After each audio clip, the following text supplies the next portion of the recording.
It's a great pleasure for me to talk at this New School Judith Friedlander event. Judith was the dean of the graduate faculty when I had been Theodor Heuss professor in 1999-2000. And among the many good memories I have is also the day of German unification in October 99, when you took me with you to go to the Leo Baeck Institute for the event where Fritz Stern launched his marvelous book on Einstein and his German world. And all of a sudden, Henry Kissinger was there, who was an integral part of the community. The hardest time I had in that year was due to Dick Bernstein, because I attended his Wittgenstein seminar in both semesters, the Tractatus in the fall and the philosophical investigations in the spring. I'm not sure whether I would be able to pass the exam test now, but what I remember very well is that you forced the students to buy the bilingual edition with the German text on the one side and the English text on the other side. And the poor students, about half of them from Asian countries, in the first minutes had to read the German text before it was discussed. Okay, and one should also remember who was the dean of the graduate faculty when I first came to the new school was Ira Katz-Nelson, a great scholar and also a great human being. Dick also, for some time, I think you filled a kind of intermediate gap. We're also acting as a dean for some time. Yeah. Okay, so let's start with the presentation. Now, the Nazis, shortly after coming to power on 7th April 1933, launched the so-called Restoration of Civil Service Act, das Gesetz zur Wiederherstellung des Berufsbeamtentums, according to which they were able to dismiss scholars either for racial or for political reasons. 85% were dismissed for racial reasons, for their non-Aryan descent, 15% for political reasons, among them many Jews. And many of them who went to the new school, like Adolf Loh, for example, he was very proud that officially he was dismissed from the Goethe-University in April 33 for political reasons. And so there were more than 85% then. Within a few months, about 14% of all academics were dismissed from German university, 24% in economics and the social sciences. It's politically more sensitive. So in some countries, even today, Turkey, Russia, and so on. Now, there was a very uneven distribution, which Rainer Forst was a little bit indicating already in his introductory talk. Many conservative universities and faculties continued during the years of the Weimar Republic with their recruitment policy, like in the old imperial Germany. No Jews, no social democrats, not to talk of women who were appointed. So if you look, there were the three universities where the greatest percentage of scholars were dismissed were in the three cities with the largest Jewish communities: Berlin, Frankfurt, and Breslau in Silesia, where, for example, Fritz Stern was born, Australia's greatest economist, Warner Max Corden. He came from a Cohen family. There was an adoption of the name. And also Hans Neisser, who came to the new school. If you look at economics and the social sciences, the three centers where by far there were the largest dismissals, 50% or more, it's Frankfurt, the University of Heidelberg, where 7 out of 11 professors were dismissed in economics and the social sciences. You had a very liberal tradition in Heidelberg going back to the days of Max Weber and so on. And there was the Institute of Social and State Sciences being founded in the mid-1920s with the two directors, Emil Lederer, who became the founding dean of the University in Exile, and Alfred Weber, Max Weber's younger brother, who was an active social democrat also. And the third place was Kiel, but to be more precise, it was more the Institute of World Economics than the university. It's an institute at the university, an institute, which had the same birth year as the Goethe-University of Frankfurt, 1914, so just before the outbreak of the First World. Now, here is the list I added a little bit. You were talking of 9 of the so-called Mayflower generation of the New School.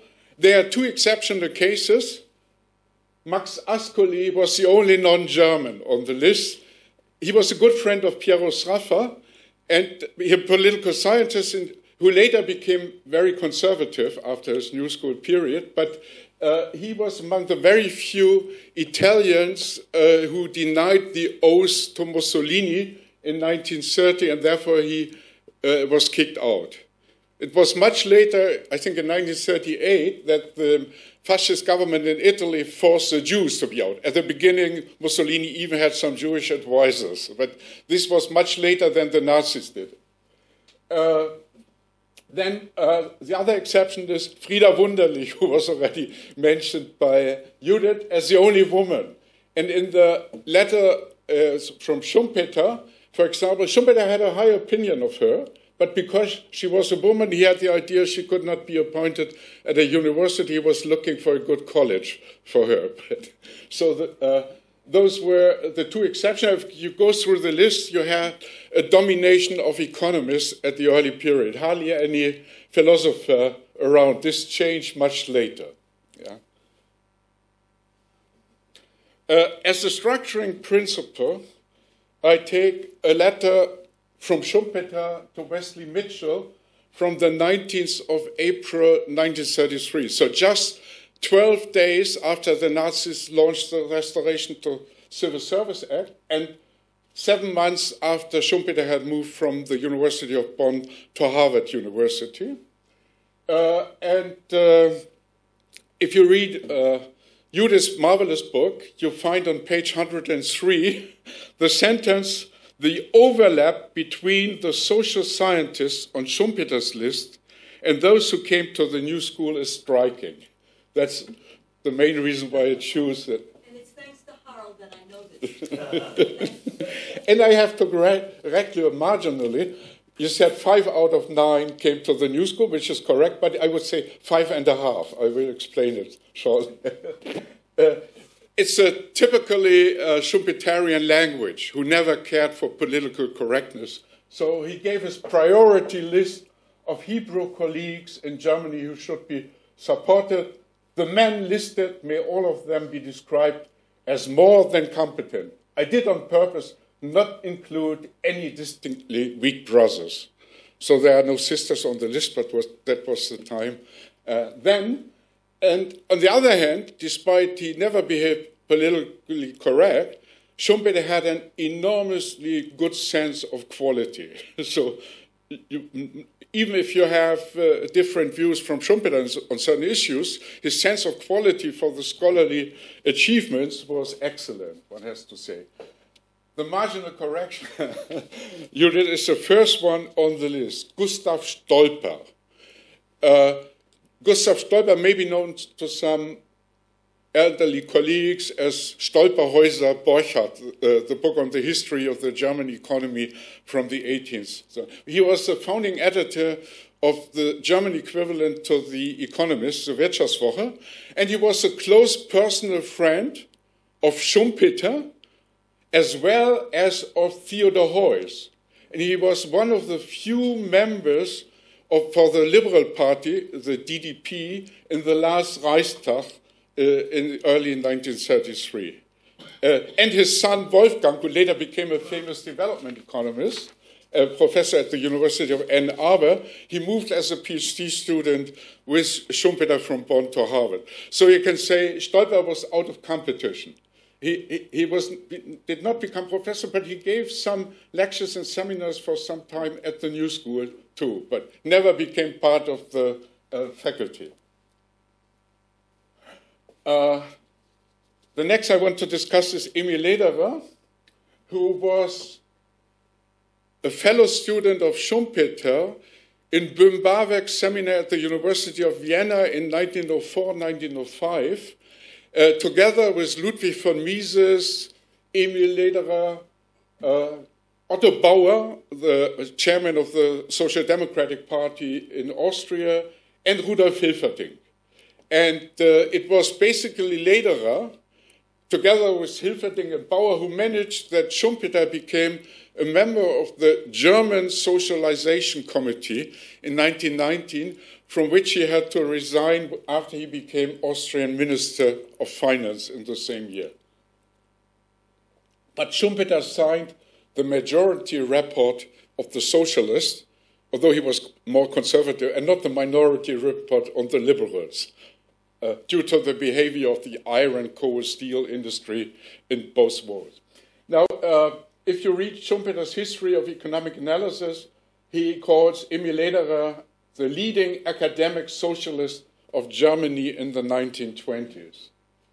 And on the other hand, Hans Speyer, who had done his PhD with Lederer and with Alfred Weber at the University of Heidelberg, and later was an important figure at the New School in the Rand Corporation in the US, when he edited a collection of articles from Emil Lederer and was asking Jacob Marshak, who had done his PhD in habilitation with Lederer in Heidelberg, he got back in economic theory, Schumpeter was Lederer's master.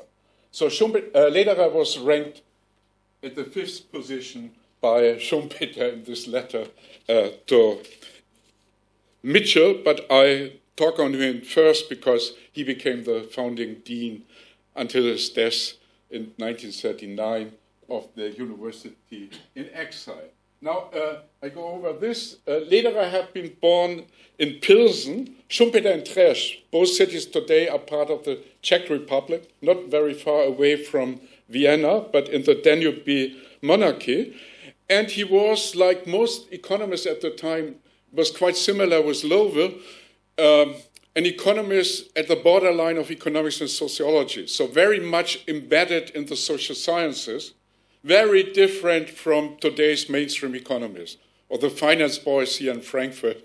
The exceptional cases are Bertram Schäfer, Rainer Klump, Volker Kaspari, who are here.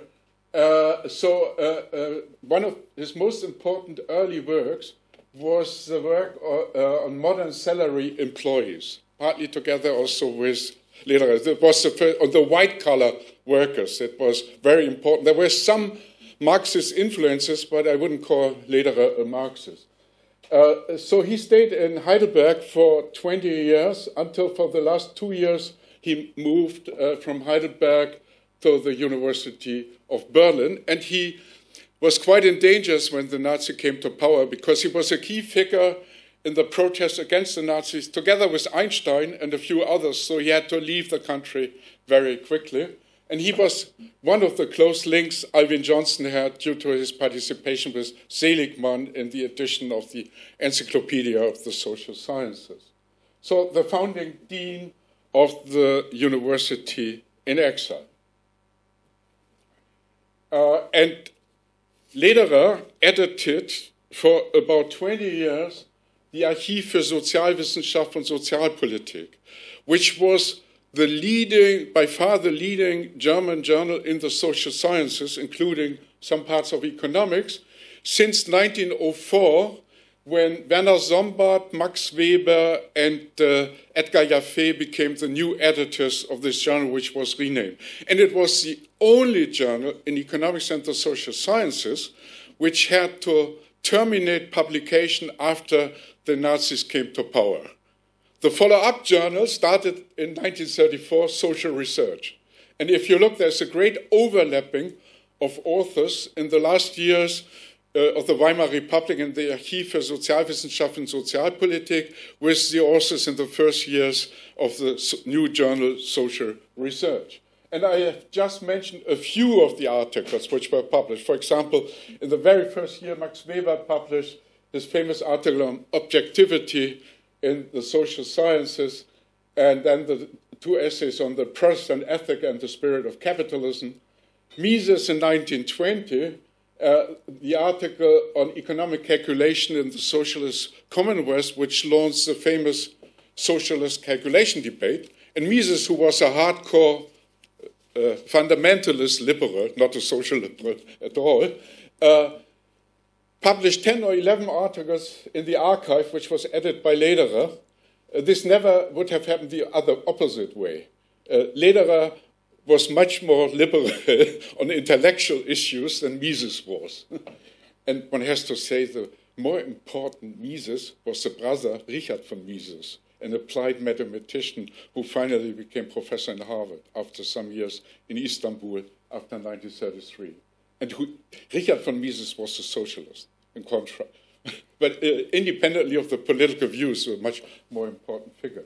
So Nikolai Kondratjev's article on the long waves of economics, which had a stronger influence on Schumpeter, and Wassily Leontiev's Berlin PhD thesis on the economy as a circular flow. There were many more important articles being published in the archive, which had to terminate, was forced to terminate publication after the Nazis' rise to power.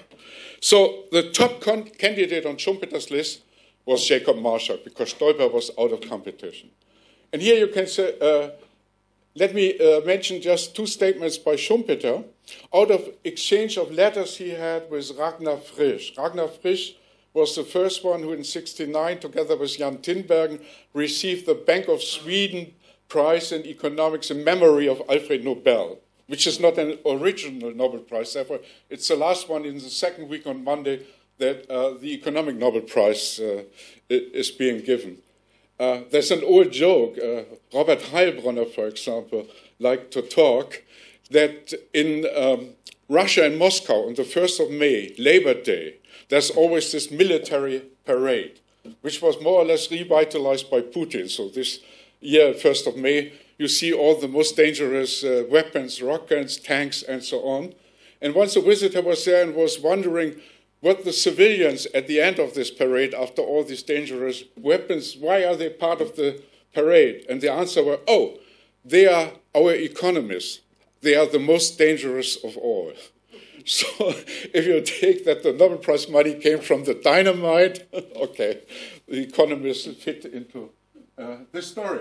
Now, in this exchange of letters Schumpeter had with Ragnar Frisch, Frisch wanted to include Jacob Marshak as a young fellow in the newly founded Econometric Society because of his outstanding qualities. And Schumpeter reacted, oh, Marshak is a socialist. I have nothing against socialists. Oh, Marshak is a Jew. I have nothing against Jews. The problem is that he is both a socialist and a Jew, and as soon as we let him in, the whole breed will take us over. If you take this out of context, Schumpeter would become an anti-Semite. He was not. Stoiber, who went with him, also was Jewish. That was not the problem. He liked to provoke people. Shortly after this exchange with Frisch, he put Marshak on top of his list. Yeah? So he had this good sense for quality.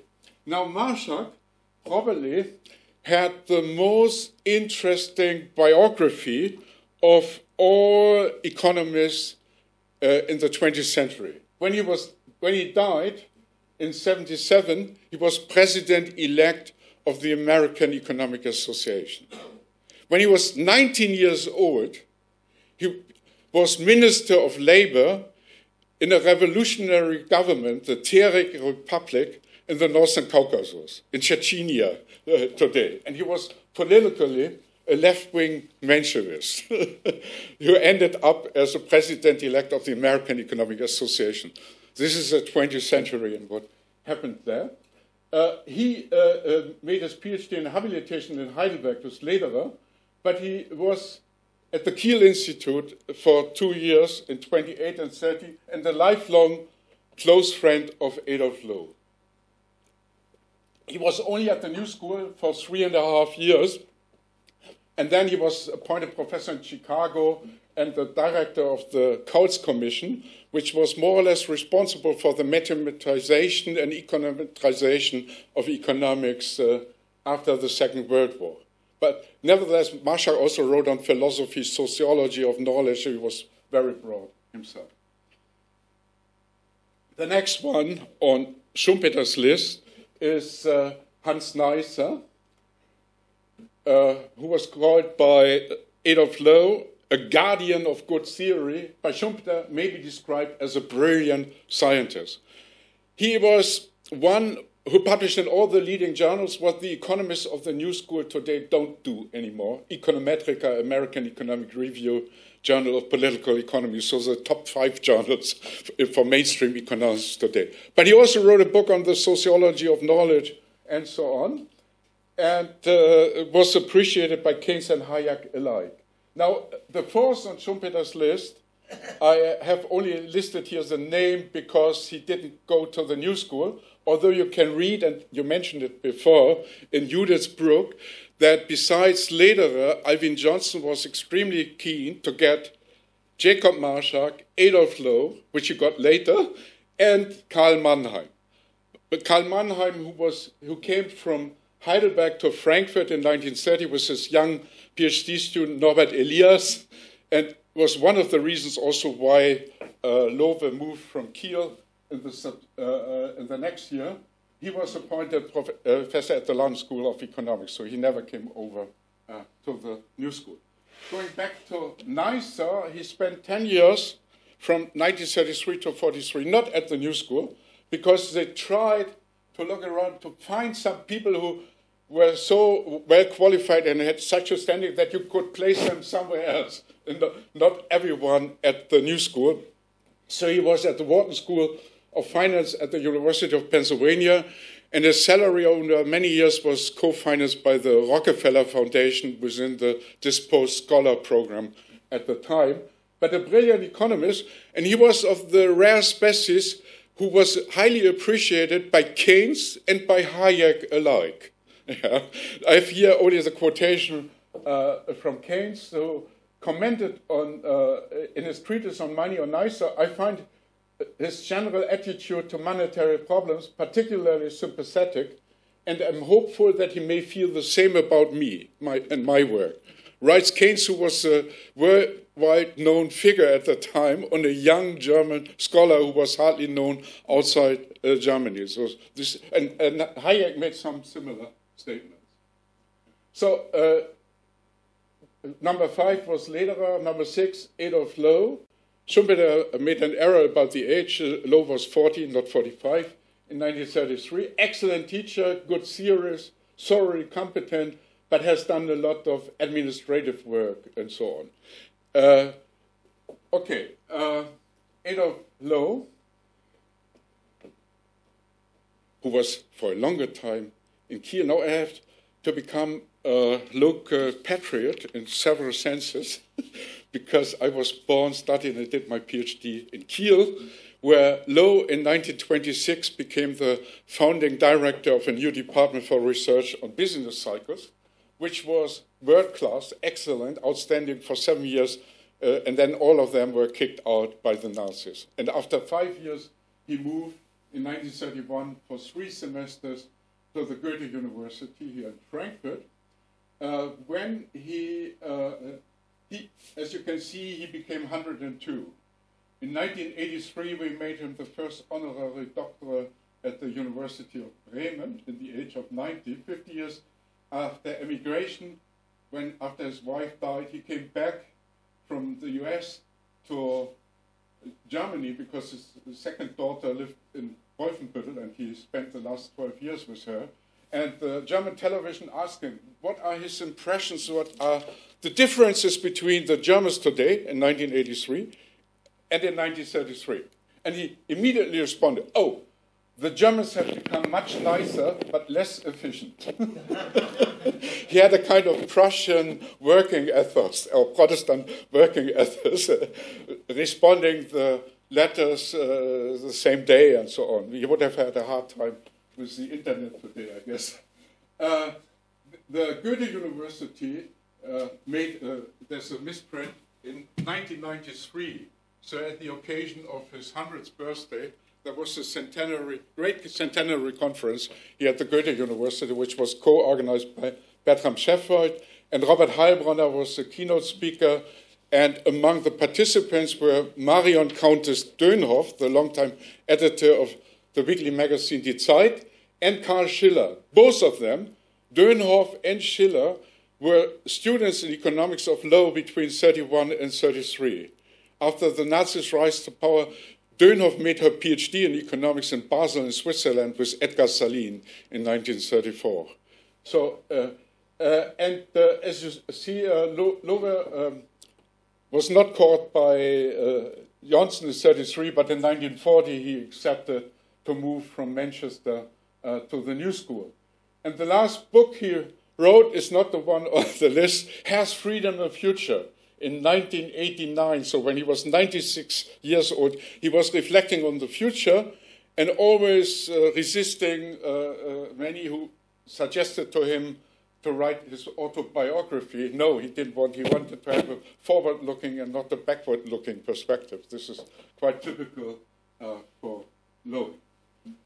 The next on Schumpeter's list is Gerhard Kolm, who was in public finance. Before I say more on Kolm, I take the other two, which didn't go to the New School, but were dismissed in Frankfurt in 1933. Karl Priebraum, who came from Vienna, and he was a specialist on the history of economic thought. He wrote a famous book on history of economic reasoning. You can find some information on him in the book edited by Bertram Scheffert on the history of economists and social scientists in Frankfurt. And Eugen Altschul, who was the founding director of the Frankfurter Gesellschaft für Konjunkturforschung, the Frankfurt Society for Business Cycle Research, who was dismissed in 1933 and for the first 6 years also went to New York, but he worked with Wesley Mitchell at the NBER. Mitchell was at Columbia University, and Altschul also had edited a German edition of Mitchell's book on business cycles. So he went to the NBER. Now, Kolm, he was a specialist in public finance, like Neisser was a specialist in monetary economics. He succeeded Loewe as the director of this business cycle department after Loewe was appointed full professor for economics and sociology in Kiel, and in sociology as a successor after some years of Ferdinand Tönnies, who was there. So, but the year later, in 1931, Loewe moved from Kiel to Frankfurt, and he was kicked out, like Neisser and the others, in 5 violent raids by SR and SS troops in April 1933. He was a member of the Mayflower generation of professors at the New School, and I can take the cases of Lowe and Kolm to show the difference between the New School people and the members from the Institute for Social Research. I have to qualify the statement in one point. Of course, there were many animosities and hostilities between the New School professors in the 1930s and the first half of the 1940s and the members of the Institute for Social Research who were located on the Columbia campus in Manhattan, with one major exception, and this was the close personal friendship between Adolf Lowe and Max Horkheimer. We are here in the Max Horkheimer Street, who were born. Now, I'm living in Stuttgart since 30 years, but I'm not a Swabian. You will not hear it. But Lowe and Horkheimer played already together in the kindergarten. They were born 200 meters outside. The houses were destroyed during the bombing of the inner city area in the Second World War. And when the founding dean of the Institute of Social Research retired, Karl Grünberg, he had 2 successors.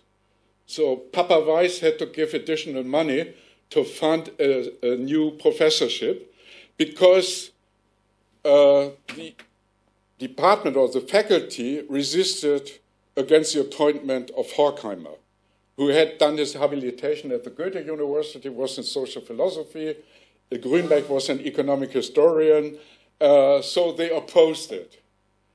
So at the end, after a long time, and after additional money was given, Loewe succeeded Grünberg on his share in the faculty in economics, and Horkheimer succeeded Grünberg as the director of the Institute for Social Research. And since they had a close friendship, and when Lowe took the train to Switzerland in April 1933, he took some sensitive material of the Institute for Social Research with them. So they had a very close friendship. I think the problems were more with Adorno, who had no sense for economics at all. But Pollock had a difficult time sometimes in the Institute. But the major difference, the rational cause, was that the people from the Institute for Social Research never cared of engaging in reformist politics. They were criticizing from outside. Whereas the Kiel people, and people like Lowe and Kolm on top, were engaging in practical economic policies. Some of the problems the Social Democrats have in these days, and so on. So and if you are engaging in reformist politics, you never can realize 100% of what you want to do. And Kolm is the outstanding case because in 1939 he moved to the Roosevelt administration in Washington. Marshak got his share to succeed him. And it was Kolm and not Ludwig Erhard who was the main architect of the successful West German currency reform in June 1948. He was on special mission for 1 year, almost a year, for General Lucius D. Clay and drafted the report. Together with Goldsmith, but Goldsmith was a Goldschmidt who also was an emigre from Germany, and two Jewish people who were emigres from Germany, you could not let alone. Therefore, they took a Jewish banker from Detroit, Dodge, among the group. But the intellectual person who drafted the currency reform of Germany was Gerhard Kolm. And he was also one of the chief architects of the Employment Act from 1946 in the US, and a key figure in the staff of the Council of Economic Advisors in the first year. Will Milberg recently wrote an article on Kolm's activities in the United States, published in Social Research in 2017. Just as an indicator for the outstanding quality and excellence of the Kiel Institute, you can say world-class for 7 years, from 1926 to 1933. Wassily Leontiev was working there for 4 years, who got the Nobel Prize in the 1970s. And he finished his Berlin PhD thesis on the economy as a circular flow at the Kiel Institute. He was promoted doctoral degree at the Humboldt-University in December 28 with Werner Sombart and Botkiewicz as the two referees. Sombart didn't understand the mathematics, therefore Botkiewicz was recruited as the second person. And Leontiev moved from Kiel to the US in 1931 and spent 1 year with Mitchell at the National Bureau of Economic Research, before, at the same time, with the beginning of the new academic year in September 1932, when Schumpeter arrived, he became first assistant professor at Harvard University. Coming to an end, after Schumpeter moved to Harvard, some weeks later, he wrote a letter to Keynes. The main issue was that he had been a correspondent for what was going on in economics in Germany, and since he moved to Harvard, you had to look for a substitute for Keynes. And in this letter, you find a passage where he says that Harms, the founding director of the Kiel Institute, who was dismissed by the Nazis in summer 1933, although he was neither Jewish nor politically active as a social democrat or so, but he was dismissed because he promoted too many Jews and social democrats during his directorship. And then the young Nazis succeeded him. Harms has built up the finest economic institute in the world. Despite my element of local patriotism, I have to say Schumpeter was right for the time. But not in the next year, because shortly after the Nazis came to power, the Rockefeller Foundation, which co-financed the institute, sent Alva and Gunnar Mörder to Kiel to check the situation. And you see the statement was very negative to further finance the new school. And this Kiel Institute in those years was the role model for the Institute of World Affairs at the New School, which was mentioned by Judith, officially founded in 1943, but it started already in 41 with several projects financed by the Rockefeller Foundation. And then there was additional money by the Doris Duke Foundation. And Adolf Lowe became the director, and the role model was the Kiel Institute, and he more or less followed the same practices. Let me conclude with this. This is a PhD student in economics from the New School who received the Nobel Prize in economics. Franco Modigliani got the Nobel Prize for his work on macroeconomics in 1985. And in January 86, when I was Fulbright professor at the New School, there was a special event because you could use this for fundraising purposes. And he made this statement, which you also find on the website of the Nobel Prize Committee. Modigliani himself arrived just 4 days after the outbreak of World War II. And he says, you can read it, that Lowe and Marshak in particular were his major figures. And that shows you the quality of the scholars who were refugee scholars and came to the New School. Thank you very much for your attention. Another nice thing we have on offer now is the contribution by Professor Rainer Klump, who is the Chair of Economics and Economic Development and Integration here in Frankfurt, also a member of our research cluster, has taught in a number of places in France as well as in Germany, and has also done great service, university service as Vice President of Goethe-University until 2014, and has been President of the University of Luxembourg after that, and we're all very happy that he returned to Frankfurt. He is also has widely published in economic theory, economic politics, economic history, and develops a cultural approach to economics, but also is, of course, a distinguished and proper Volkswirtschaftler. So, Rainer, please. You're not going to use any slides, right? No, no. Don't be afraid. Yeah, dear colleagues, it's a great pleasure to be here on that panel. Don't be afraid, I will not be too long. I think it would be very difficult after these two exciting lectures to try to have another one.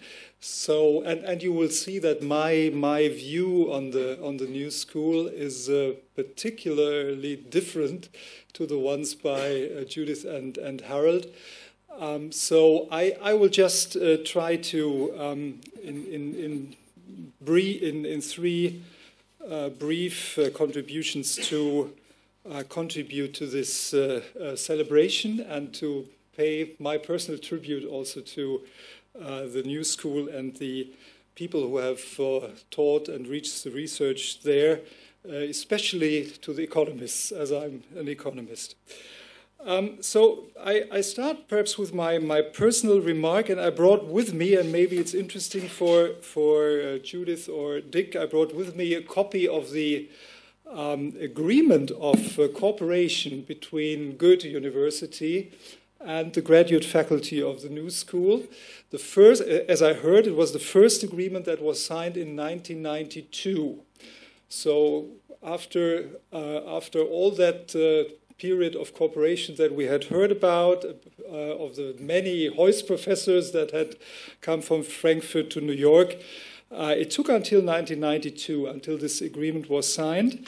And it stated, and this was already mentioned by the Vice President van Dijk in the beginning, it states that there should be a continuous exchange of scholars, of bachelor and master students between the respective departments of economics, philosophy, political science, and sociology, so the areas that we have heard about.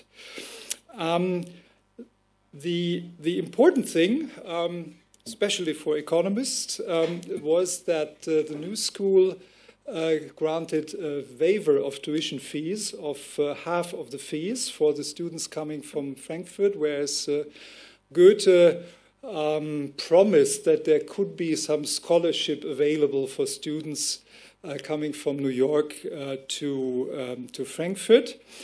To my knowledge, at least in economics, there has been almost no exchange from New York to Frankfurt, but as we heard also from Rainer, from the other exchange worked very well. So over almost 30 years, there has been a continuous flow of students from Frankfurt in sociology, political science, and economics going to New York. And I think I would like to express my gratitude for this opportunity that was offered to our students over such a long time. And it's still a pity that there is no comparable movement back, but we know that from almost all universities in the US that we have a partnership with. This agreement was then renewed and made more specific for the economists in 2005. And that was by the year the first and only time that I had the opportunity to visit at the New School in New York. I think I remember that I was received in this famous department store building on Fifth Avenue. And we talked about a new contract now, especially between economists and colleagues in the department in New York. We signed this agreement, and it still works very well today. There has been a continuous flow, as I said, of students in economics in economics and business from Frankfurt to New York. And that complements, interestingly, the other very important partnership that the Department of Economics and Business of Goethe-University has in the US. The other partnership is with the Wharton School of the University of Pennsylvania. So two quite different institutions, but I think it's interesting to see that both are very, very well used and chosen by our students. Of course, this partnership has profited a lot, as we have heard from the Heuss professorships. Bertram Scheffold, who had been Heuss professor, I think, in the 1980s, when 84, when Volker was Heuss lecturer at the same time. Bertram Scheffold has been a very good facilitator of the intellectual exchange of research corporations. We have received a lot of colleagues for research talks, and also thanks to Rainer and the possibilities within the cluster of excellence and normative orders. I was very glad to have, over the last years, very much benefited from visits by Sanjay Reddy to Frankfurt and the exchange that we had on development economics. Well, talking about the New School and its role in economics, that's my second point. I would like to come back to Adolf Loewe, let me call him with the German way, Adolf Loewe, the man that was already mentioned so many times by Judith and by Harald. And let me say why, looking at Loewe's entire intellectual career, it's very impressive to see in how many areas of economics he has worked in, and how interestingly he has contributed to these areas in ways that in some cases became relevant even in the what we would call mainstream economics with some delay. So he started, as we have heard, in Kiel with his work on the business cycle and economic development, something that somehow already developed ideas that we now have taken up in endogenous growth theories and in modern business cycle theory. So this combination of this idea of combining business cycle analysis and economic growth theories, having an eye on the structural changes that occur, and in that view on the structural changes also including sociological and even political science ideas into the broader area of economics. I think something that's very, very à jour also today. We can find in his work, I think, also early contributions to what we would call behavioral economics. So his ideas on how economic behavior is influenced by the social and political conditions that people work in. We can have early contributions of what we today would discuss in institutional economics, which is, I think, no wonder given his relationship to older institutional economists and the way how they see the exchange between economics in a narrow sense and the whole social interactions that we see.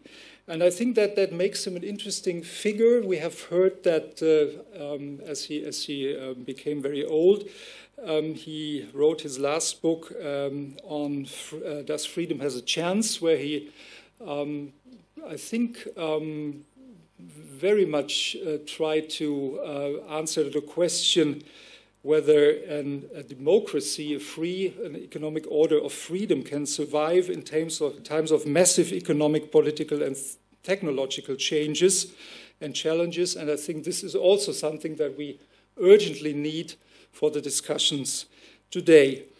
I found in the biographies that I read that he is very often characterized as a philosophical economist, and that reminded me that he would have been the perfect person to work within the normative orders cluster, where we were always looking for economists that would broaden their perspective and include also social sciences and philosophy into their way of reasoning. And that brings me to my third contribution. That's exactly this type of philosophical economist that we are so much in need of, in my view. That's so hard to find in today mainstream economics. Not so many people that have the openness and the capacity to really link their rigorous economic reasoning. I think that's what you need to have as a modern economist, with a broader view on the society, on the political agenda, on what's going on in the world outside economics. So something I think we can all learn from Loewe, and maybe from the tradition that he has established at the New School in New York, is that we should try to redirect, if possible, modern economics in a way to make it again a true social sciences integrated into social sciences and philosophy. Because I think the times are so that we are in need of that. And if we then look at what people, colleagues at the New School of today can contribute to such an approach, I was not surprised, but I was glad to find, when I was looking over the works of colleagues that I knew at the New School, that I was coming across a recent handbook that had been edited by Willy Semmler, also a nice colleague and a macroeconomist working at the New School. And I was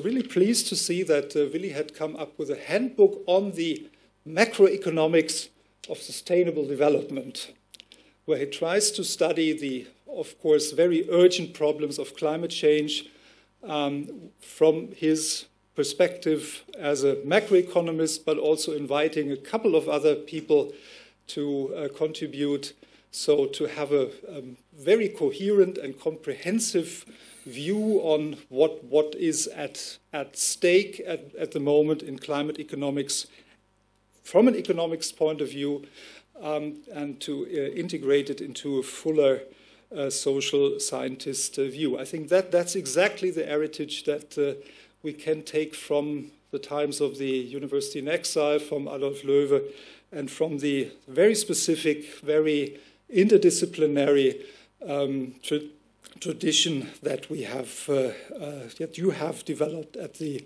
New School in New York. I think I will stop here just by saying again, all the best after 100 years of the New School, and may this light in dark times continue to shine for very much longer also in the future. Thank you very much.